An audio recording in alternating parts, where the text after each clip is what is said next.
Welcome to the Creative Me podcast, coming to you from Guernsey in the Channel Islands.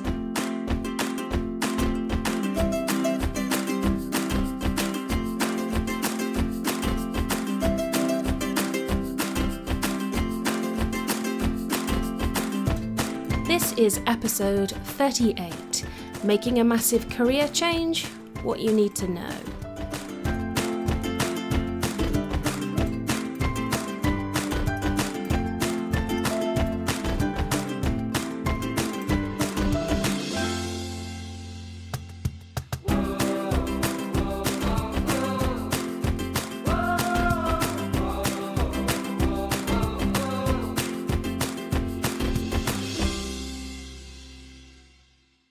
Hello and welcome to episode 38 of the Creative Me podcast.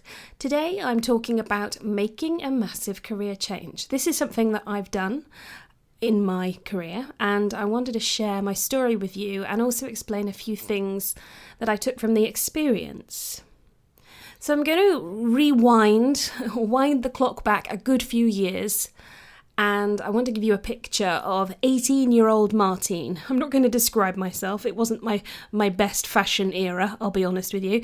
But I did my A-levels, and I'll be honest, I didn't do particularly well for one reason or another, and I didn't go to university. I could have gone to university, but for whatever reason, I didn't. And I think I felt, because all my friends went to uni, I think I felt a bit of a failure. And I'm not insinuating that people who don't go to university are failures. Absolutely not the case at all.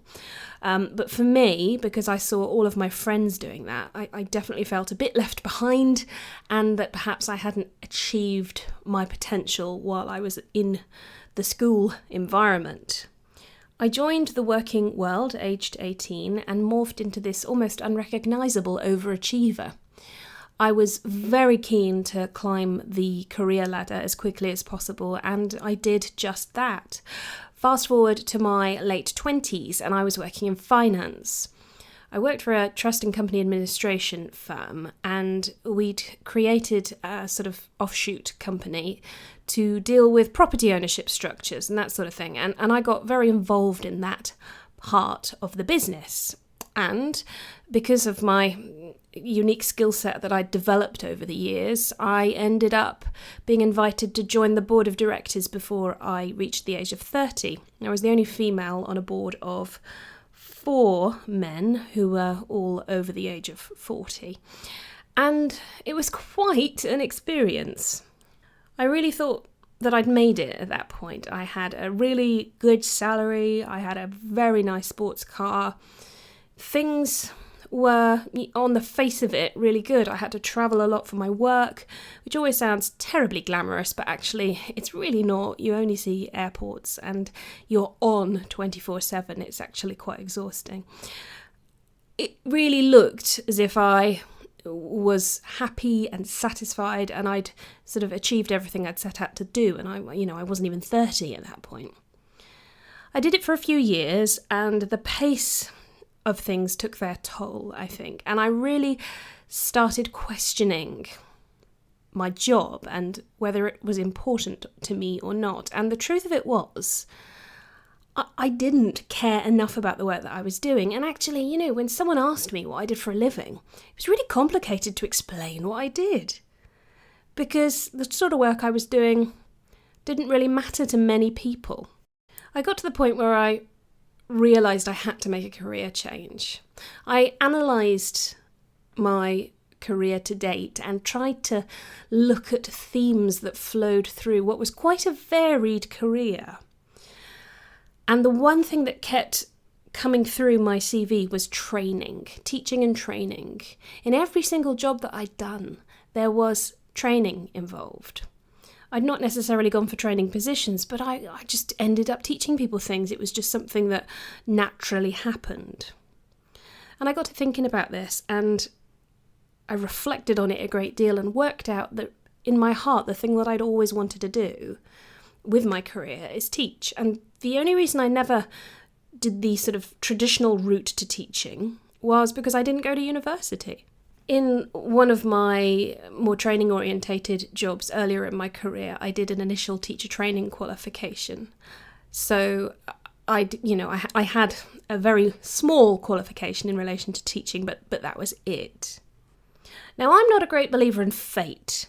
However, while I was getting to the sort of peak of my dissatisfaction in my finance role, a very odd opportunity presented itself through somebody I knew. And it was a maternity cover position at our local further education college, teaching office administration, of all things. This friend of mine who worked at the college, she told me about it, and I just had this weird gut feeling to go for it.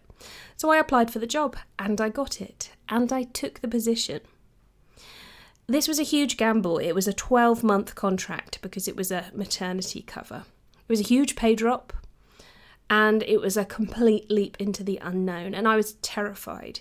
But in my gut, it just felt right.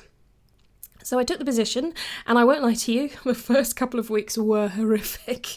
On the Wednesday, I started on the Monday, and on the Wednesday I can remember sitting in bed with my husband, crying my eyes out, going, what have I done? What have I done? But I stuck at it because in my gut I knew it was still a good thing to do, and it worked out brilliantly. After a year, they decided that they didn't want to lose me, and they made my position permanent.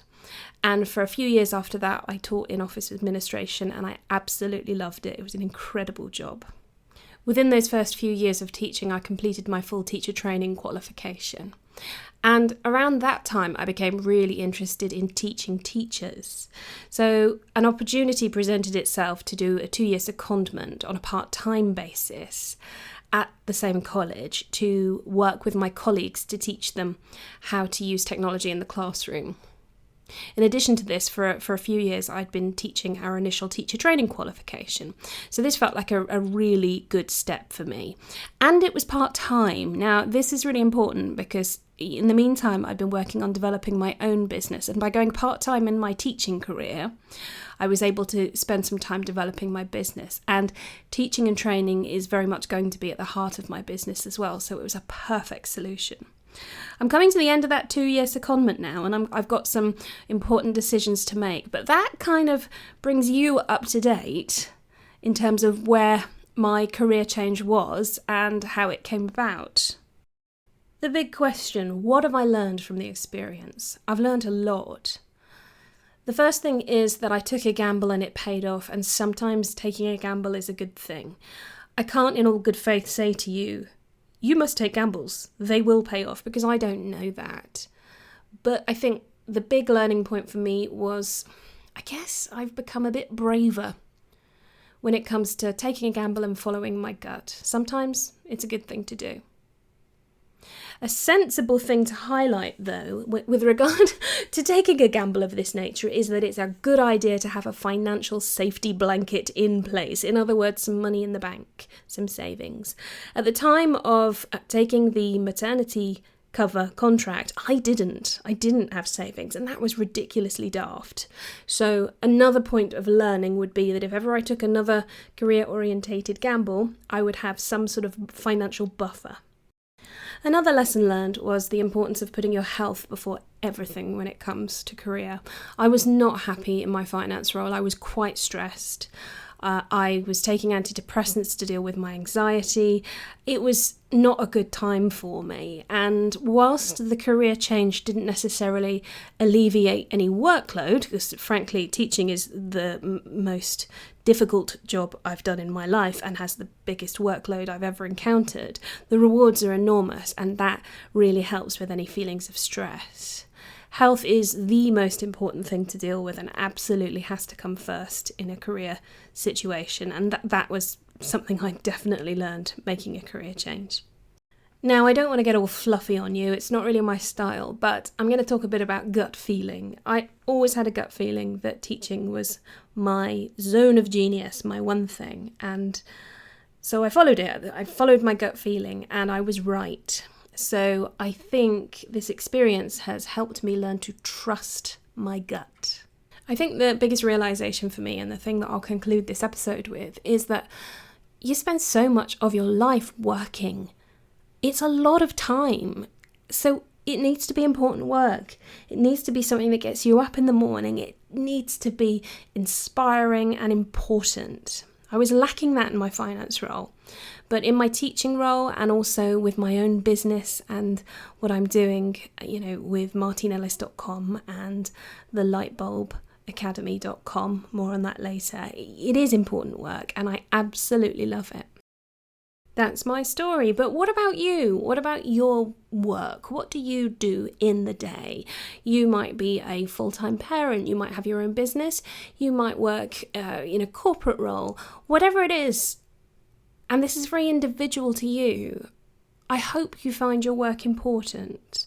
I think that's the most crucial thing I learned, is that I need my work to be important. And what's important to me might not be important to you, and vice versa. It's very personal.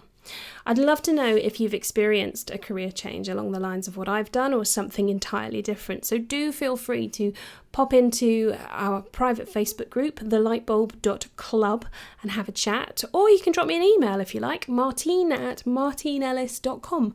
I would love to hear from you. That's all from me this week. I hope you'll tune in next time. Thanks for listening.